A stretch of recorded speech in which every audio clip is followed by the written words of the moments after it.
Imagine stepping off a commercial flight into the humid heat of Guangzhou. Right, in the late 1990s. Exactly. You're completely exhausted, you're carrying a brand new diaper bag, and tucked securely in your luggage is exactly $3,000. And not just any bills, right?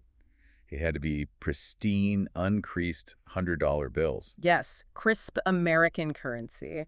But you aren't headed to a bank, and you aren't making a corporate transaction. You are headed to a state-run social welfare institute. Which is such a jarring visual when you really think about it. It really is, and that stack of cash is the final mandatory step in a process that is about to permanently alter your family tree. But looking back at it now, through the lens of history, that stack of cash also fundamentally rewired the global economy of human life. It's a stunning place to start. Yeah. Because, well, it strips away the softer narratives and puts us right at the mechanical center of what became the largest intercountry adoption program in history. Yeah, the sheer numbers are kind of hard to wrap your head around. They really are. I mean, between 1999 and 2023, roughly 82,000 children were adopted from China to the United States alone. Just to the U.S. Just the U.S.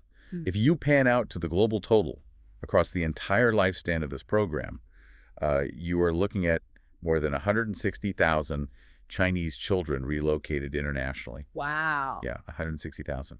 The sheer logistical scale of moving that many human beings across the globe requires a massive, highly coordinated apparatus. And the narrative that shielded that apparatus, the story that you listening to this almost certainly know, was the ultimate feel-good globalization triumph. Right, it was everywhere. It was the evening news staple. The story of the discarded daughters. We were all told these were infant girls cast aside in alleys and train stations solely because of an ancient, unyielding cultural preference for boys. That was the standard line, yeah. And then, swept in from a harsh authoritarian policy environment, they were rescued and brought into loving Western homes. It was completely packaged as pure humanitarianism. Which is what makes this history so deeply complicated to untangle. Okay, let's unpack this.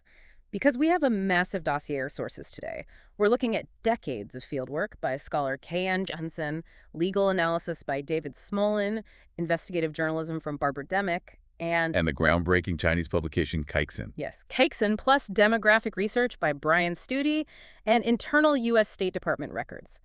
Our mission today is to really look at the mechanics of this history. To get past the myth and look at the actual gears turning underneath. Exactly.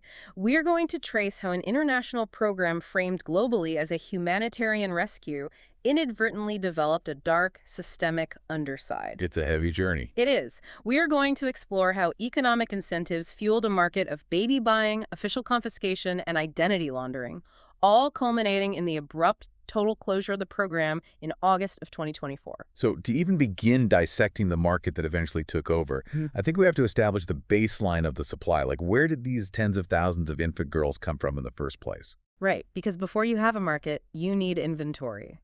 As gross as that word is in this context. Exactly. And the easy, heavily exported answer begins in 1979 and 1980 with the rollout of the one-child policy. Which was just a demographic experiment on a scale the world had never seen. Never. It was completely unprecedented. Yeah. It was driven by Beijing's absolute terror that unchecked population growth would derail their economic modernization. But a policy drafted in a boardroom in Beijing doesn't enforce itself in a rural farming village 1,000 miles away. Right. It requires a staggering, highly localized enforcement mechanism. You have an entire army of local family planning officials. And their own careers, their bonuses, their political survival, it's all entirely dependent on making sure their specific district meets strict birth planning quotas. And if they missed those quotas, they lost their jobs. It was ruthless. But let's pause on that dominant Western myth for a second. The story we were all sold was essentially Chinese families only want boys, so they heartlessly throw the girls away. It is a profound oversimplification that honestly borders on cultural caricature. Right. So let's add some nuance here based on the sources. Well, look, was there a historical preference for sons in rural China? Absolutely. We have to acknowledge that. In an agrarian society with no state-provided pension or social security, your son was literally your only retirement plan. Because traditionally, the son remained with his parents' household while a daughter married out and joined her husband's family. Exactly. Your son's physical labor in the fields was your survival in old age. Mm. So having a son wasn't just a point of pride, it was an economic necessity. But the idea that families were just callously discarding infant girls because of this ancient patriarchy, that is deeply challenged by the work of scholar Kay Ann Johnson. Oh, her work is phenomenal. In her book, China's Hidden Children, Johnson compiles 2 decades of exhaustive fieldwork. And she didn't just look at state statistics, which is what a lot of people were doing at the time. No, she actually traveled to these rural provinces. She was sitting in living rooms, drinking tea, interviewing hundreds of families who had relinquished children. And what she found fundamentally flips the script on the causality of all this. It wasn't just some ancient cultural defect that suddenly caused a mass abandonment event in the 1980s and 90s. Right. It was the brutal, unyielding enforcement of the birth quotas. Let's break that down for people listening. If you lived in a farming village, you were allowed 1 child. If your first child was a girl, you might, under certain rural exemptions, be allowed a second. Yeah, that was a loophole for rural areas. But if you hit your quota and you still didn't have a son, or if you simply had an over-quota pregnancy, that child became a massive legal and financial liability. And Johnson's research highlights a critical, tragic mechanism here that is almost entirely erased from the Western narrative. Which is? The one-child policy didn't just restrict births. It actively criminalized the traditional, informal domestic adoption networks that had sustained these communities for centuries. I want to spend some time here because this is honestly the operational linchpin of the whole story. It really is. If I'm living in a rural village, say pre-1979, and I have a daughter I cannot afford to feed, or maybe my neighbor has no children and desperately wants one, what happens? There's no state orphanage involved, right? None at all. There was a highly localized, deeply ingrained cultural safety net. How did it work? Families would quietly pass an infant to a childless couple in the same village, or perhaps to a relative in a neighboring county. The child stayed within the broader cultural and geographic community. So it was just neighbors helping neighbors. Exactly. It was informal, it was quiet, and it absorbed the fluctuations of family resources naturally. But the birth planning regulations dismantled that safety net overnight. Because suddenly the state cared exactly who had how many kids. Yes. Under the new laws, if you took in a child informally, the state treated you as if you had birthed an overquota child yourself. Wow. So the adoptive family would be hit with the exact same ruinous financial penalties as the biological parents. They called them social maintenance fees, and they were astronomical. That is the definition of capping a pressure cooker while turning the heat up to maximum. I mean, you remove the cultural release valve, this traditional adoption, while strictly enforcing the quotas, you are mathematically guaranteeing an explosion of displaced children. And the fallout was just devastating. We saw a spike in the sex ratio at birth, largely driven by sex-selective abortion once ultrasound technology became a localized commodity. Right. We saw a tragic rise in female infant mortality. But Johnson's fieldwork reveals another massive demographic: the hidden children. This part is so sad. Hundreds of thousands of families deeply loved their overquota daughters and just refused to give them up. So they simply hid them from the family planning officials. Which creates an entire shadow population, because if you hide a child from the state, they don't get a hukou. Right, a household registration document. And without a hukou, that child essentially doesn't exist legally. They're ghosts in their own country. They can't go to a state school. They can't get state health care. They can't formally get a job later in life. So you have parents making this impossible choice between keeping their child off the grid forever or giving them up. And for the families who couldn't hide their children, or who were discovered, Johnson really breaks down the spectrum of what abandonment actually looked like. Because the word abandonment implies a voluntary, the tragic choice to walk away. Exactly. But her interviews prove that many relinquishments were the result of terrifying coercion. Like what kind of coercion? Local officials would threaten to tear down a family's home, or they'd confiscate their livestock, which is their livelihood, or literally drag women to clinics for forced sterilizations if they didn't pay the fines or surrender the overquoted child. That is horrifying. The result was a steady, overwhelming pipeline of infant girls flowing into the state's social welfare institutes. So we have the state orphanage system, which was completely unprepared for this influx, just bursting at the seams. They were functionally operating as holding pens for the collateral damage of a demographic policy. And this is the exact moment, the early 1990s, when the state decides to open its doors to the West. Right. The law goes into effect in 1992. And the escalation is crazy. That first year, a mere 206 children are adopted to the U.S. Barely a trickle. But fast forward to 2005, the peak of the program, and we are looking at nearly 8,000 adoptions to the U.S. in a single year. The speed of that escalation is breathtaking. China rapidly became the world's undisputed largest source country for international adoptions. And from the perspective of Western prospective parents and adoption agencies, this system was viewed as the absolute gold standard. Oh, completely. It was highly praised. Let's look at why it was considered the gold standard. Because it wasn't just about the volume of children available, it was about the demographics of the children and the structure of the bureaucracy. Right. If you look at the landscape of international adoption in the 1990s, say Romania or Cambodia, it was notoriously chaotic. It felt like the Wild West. You were dealing with localized fixers, constantly shifting bribes, and massive uncertainty about whether you would actually get a child. China offered the exact opposite. They established a centralized bureaucracy in Beijing, initially called the CCAA. And to a Westerner, this looked incredibly professional and systematic. It was very reassuring. You submitted a standardized dossier, you paid your agency fees, you waited in a transparent queue, and you received a formal match with a child's photo and medical file. Then you just traveled to China and picked up your child. It gave the veneer of a highly regulated, completely corruption-free process. Plus, the demographics of the children were a perfect match for Western demand. Something like 95% of the children available were infant or toddler girls, right? Yes. And adoption industry data shows that Western prospective parents overwhelmingly prefer to adopt girls. On top of that, China's requirements for the adopted parents themselves were incredibly accommodating at the time. They were.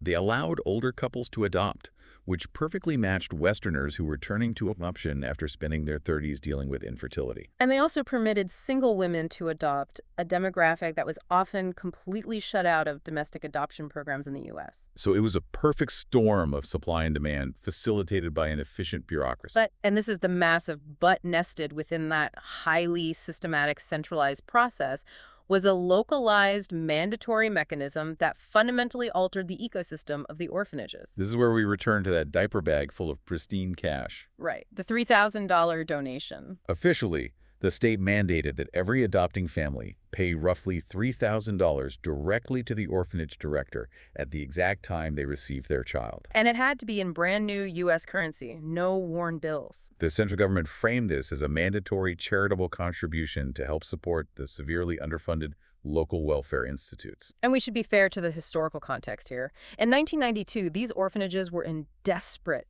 horrific financial shape. They absolutely were. The central government was not providing anywhere near enough money to feed, clothe, or provide basic medical care for the tidal wave of children their own birth planning policies had created.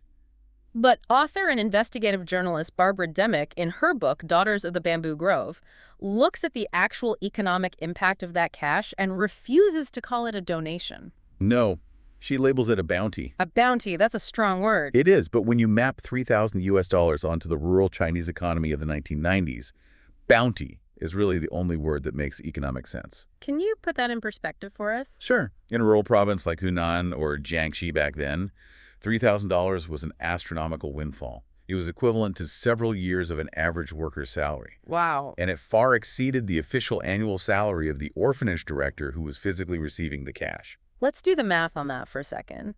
If a local orphanage, which has been struggling to buy powdered formula for years, suddenly places just 10 children a month into the international program... Which many did. Right. They are suddenly receiving $30,000 a month in untraceable, off-the-books American cash. Over a year, that's hundreds of thousands of dollars injected straight into a local municipal building. It's completely metamorphosed the infrastructure of these institutes. I can imagine. Suddenly, orphanages that were essentially crumbling concrete blocks were building massive new wings. They were installing air conditioning. The directors were driving new luxury vehicles. They were hiring massive staffs. So the welfare institutes transformed from impoverished holding facilities into highly lucrative, profit-generating enterprises. Exactly. And more importantly, the local municipalities began to view them as reliable revenue generator. Here's where it gets really interesting, and I want to push back on the prevailing narrative using the sources in our dossier. Okay, let's hear it. When you inject that kind of localized, untraceable capital into a system, did the overwhelming Western demand actually cause the systemic abuses that followed? Or did the demand simply create a massive, irresistible financial incentive that pre-existing local corruption naturally exploited? It is the defining tension of this entire history. It's a chicken or egg question, really. And the documentation suggests it's a terrifying synthesis of both. Western demand, blindly trusting the centralized Beijing paperwork, pumped the capital in. The mandatory $3,000 fee created the localized incentive. And as long as the local family planning quotas were driving families to genuinely abandon children, the supply met the demand organically. Right, the system worked in a grim sort of way. But demographic realities are never static. Right, because by the early 2000s, the ground truth in China is shifting rapidly. Massive wave of urbanization. Exactly. Hundreds of millions of people are moving from rural farming villages to the coastal manufacturing hubs.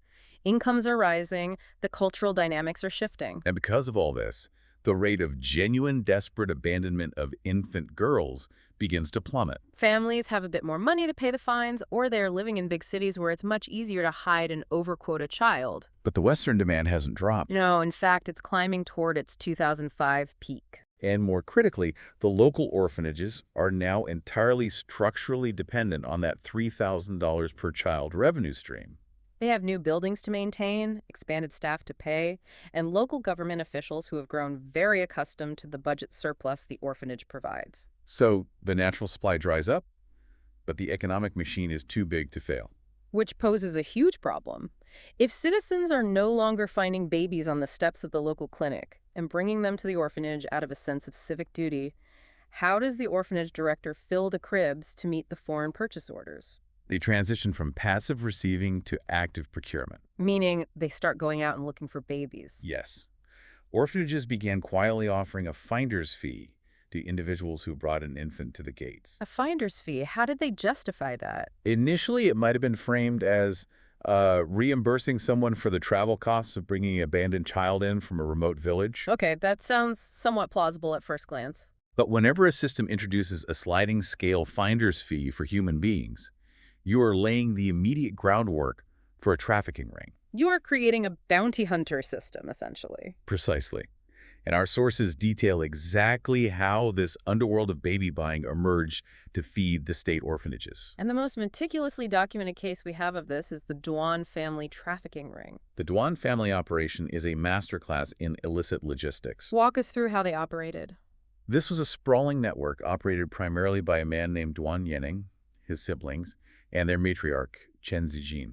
They were based in Hunan province, which was one of the absolute epicenter provinces for international adoption.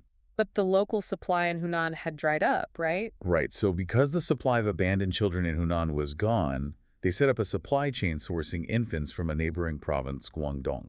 The logistics of that are staggering. I mean, how do you quietly move dozens, if not hundreds, of infants across provincial lines? They operated a highly compartmentalized network. They had scouts in Guangdong who would locate impoverished families, migrant workers, or unwed mothers desperate for cash. And they would just buy the babies. Yes, they would purchase the infant, sometimes for just a few $100s. Then they had a transport division. A transport division for infants. Yeah. They would hire women to act as nannies to ride the trains from Guangdong to Hunan, carrying the infants to avoid suspicion. Because a woman traveling with a baby on a train looks totally normal. Exactly. Once in Hunan, the Duan family would deliver the babies to various state orphanages, collecting the finder's fee. Which had gone up, presumably. Oh, drastically. By 2004, it had inflated to sometimes over $500 per child. The orphanage would then process the child, collect the $3,000 from the Western family, and basically pocket the margin. This entire operation was finally busted in November of 2005, and it sent absolute shockwaves through the global adoption community. It was a massive scandal. In February 2006, the Chinese courts convicted 27 individuals connected to this specific network. They handed down sentences of up to 15 years in prison, right? They did. And the evidence that was entered into the public record was horrifying in its bureaucratic banality. You're talking about the ledgers. Yes. The ledgers seized from the traffickers in the orphanages. They didn't even try to hide what they were doing. They used the explicit transactional language of a commodities market. Wow. The ledgers meticulously tracked buyers and sellers. They tracked the fluctuating market prices for an infant girl based on the orphanage's immediate demand to fill a batch of international dossier. Now, if you are listening to this, you might be asking yourself, how massive was this trafficking ring? Like, did this impact every single adoption? Right, that's the immediate fear. So we need to be incredibly precise here because bounding the scale of this crime is where the historical record gets highly contested and fiercely debated. Precision is absolutely vital when we discuss the scale of human trafficking. We have to separate verifiable documentary fact from statistical projection. Let's lay out the facts. Let's look at the concentric circles of proof. Okay. Fact 1. The innermost circle. A relatively small number of babies, between 85 and 100, were explicitly legally tied to the 2006 convictions of the Duan family ring in court. So that's the absolute court-proven floor. Fact 2, the middle circle. What did journalists find? When investigative journalists and researchers managed to get their hands on internal orphanage financial ledgers in Hunan and Jiangxi, they found hundreds of bought children explicitly documented.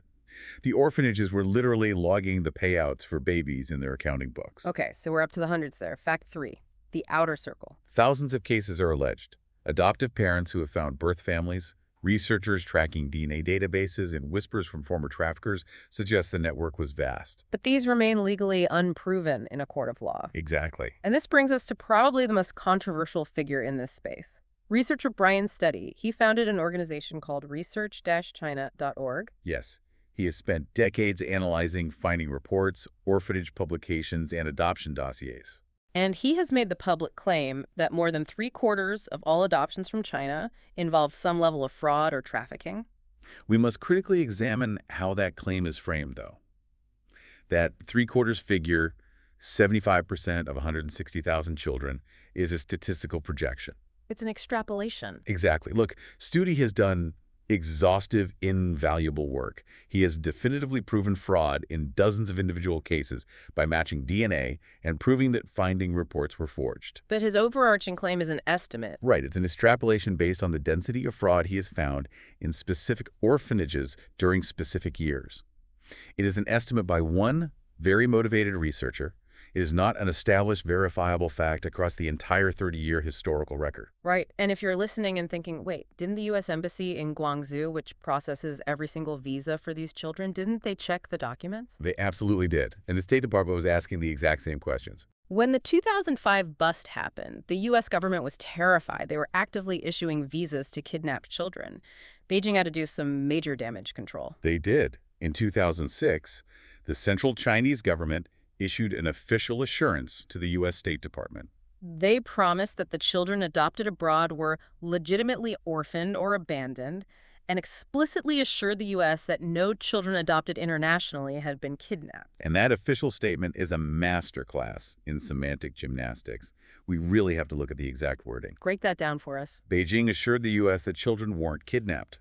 In legal terms, kidnapped implies snatching a child from the arms of unwilling parents by a stranger on the street. But as Brian's study and other legal analysts have pointed out, assuring the world that a child wasn't snatched off a playground is very, very different from assuring the world they weren't trafficked. Exactly the distinction. If a migrant worker family living in abject poverty in Guangdong sells their infant to a broker like the Duan family, that child is not legally classified as kidnapped by the state. right, but they are undeniably trafficked.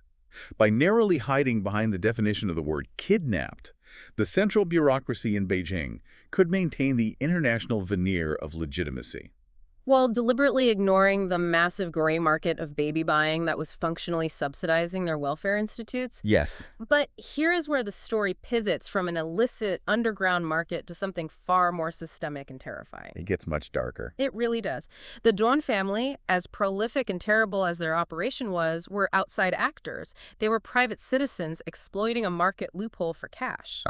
But the documentation in our dossier reveals a reality that involves the apparatus of the state itself. While the orphanages were buying babies from the criminal underworld, local government officials were acting as the active procurement arm for the system. This is the most harrowing and arguably the most corrupt aspect of this entire deep dive. For years, there were whispers in the adoptive community, stories of birth parents claiming their children were literally taken from them. But the definitive proof didn't break into the mainstream until May of 2011. Right. The Chinese investigative magazine Casin, which is a publication known for incredibly aggressive, dangerous, vital reporting, they publish an explosive exposé simply titled Abandoned Children. It shocked the nation.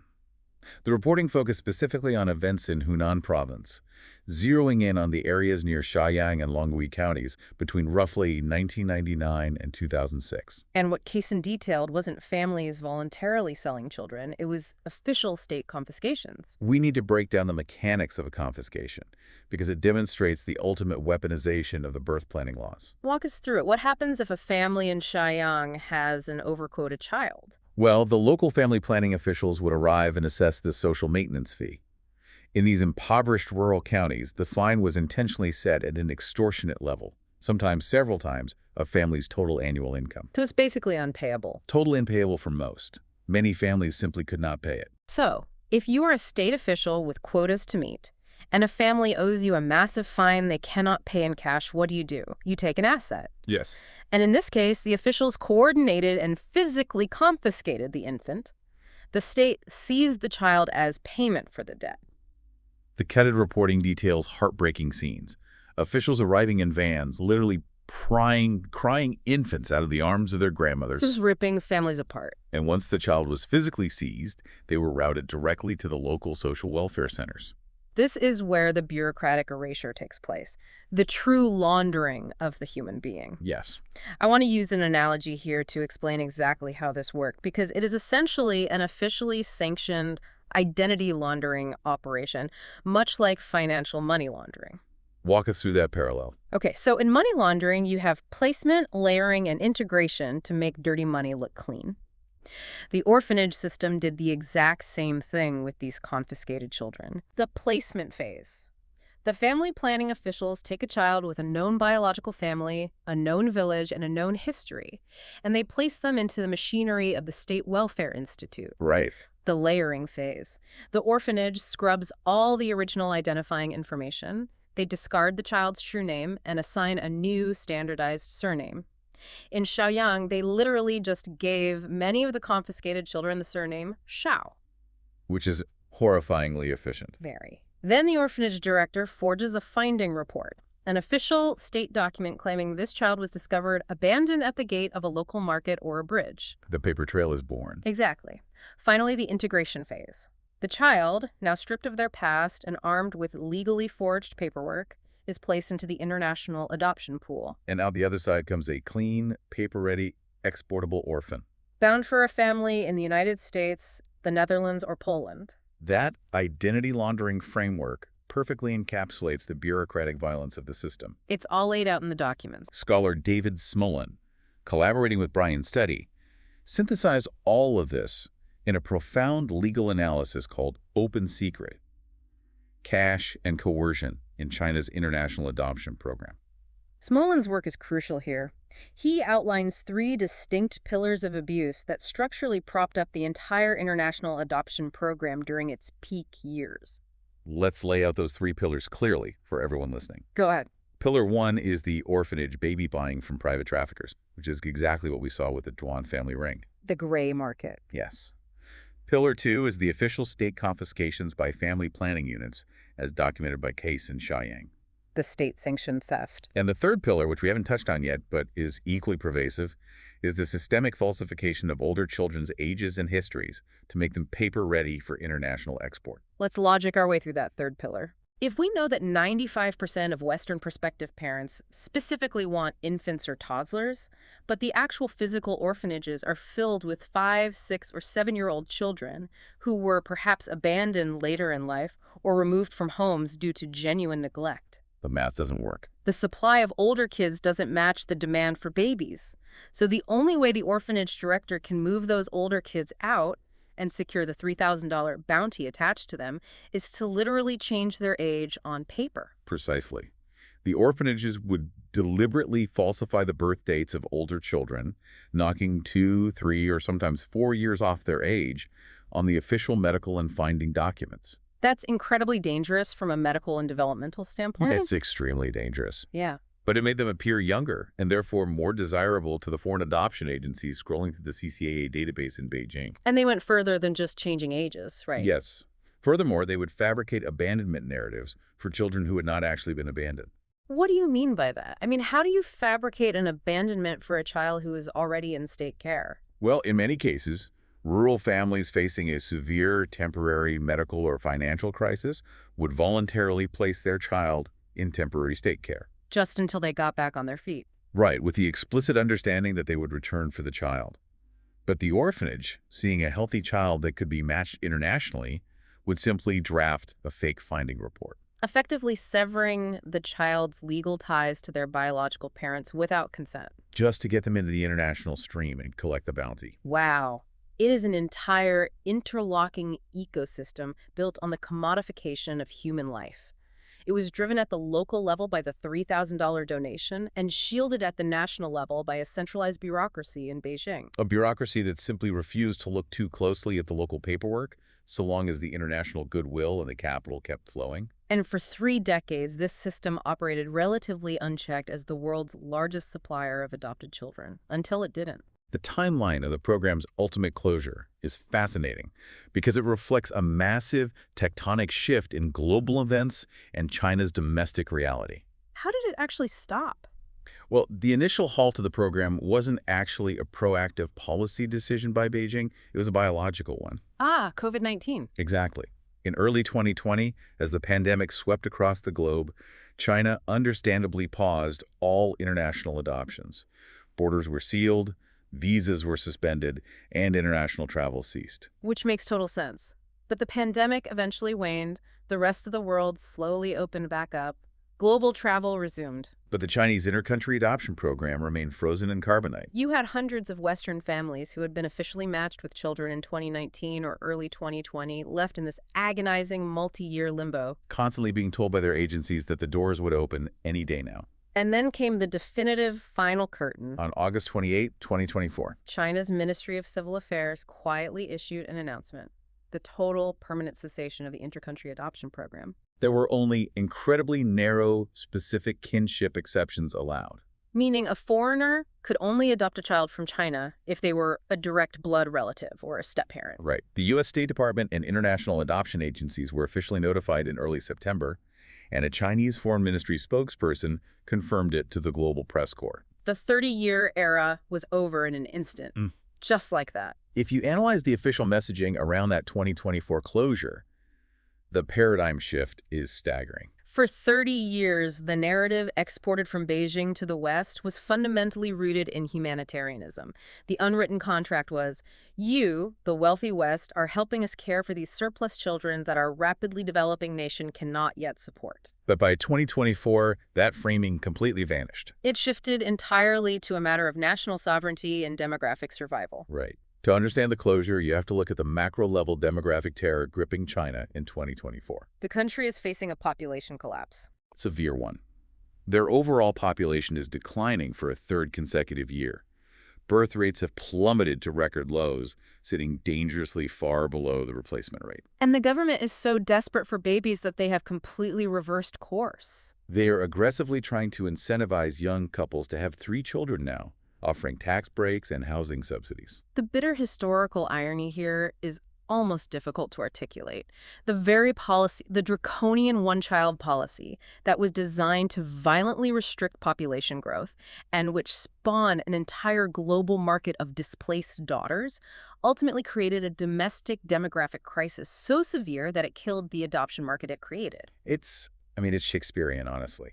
The birth planning policy worked too well. It hollowed out the future generations, and in doing so, it forced the state to finally lock the doors to the orphanages. They simply could no longer politically, socially, or demographically justify exporting their most precious resource children to the West. It is one of the most profound historical boomerangs of the modern era.